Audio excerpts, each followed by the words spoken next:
అన్ని రకాల వస్త్రాలపై అప్ టు 66% ఆఫ్.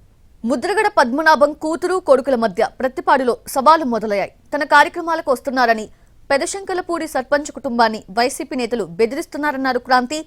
తాను సర్పంచ్ ఇంటి దగ్గరే ఉన్నానని, ఇప్పుడొచ్చి మాట్లాడాలని ఆమె సవాల్ చేశారు. నియోజకవర్గంలో తాను తిరిగితే తప్పేంటని ఆమె ప్రశ్నించారు.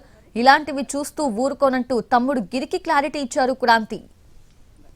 అలా బెదిరించడం అన్నది కరెక్ట్ కాదని నేను చెప్తున్నాను. ఎందుకంటే వాళ్ళు సొంతగా వస్తున్నారు.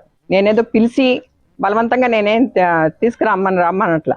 అభిమానంతో వస్తుంటే వాళ్ళని బెదిరించడం అన్నది కరెక్ట్ కాదని చేస్తున్నాడని మాత్రం నాకు ఇన్ఫర్మేషన్ ఉంది.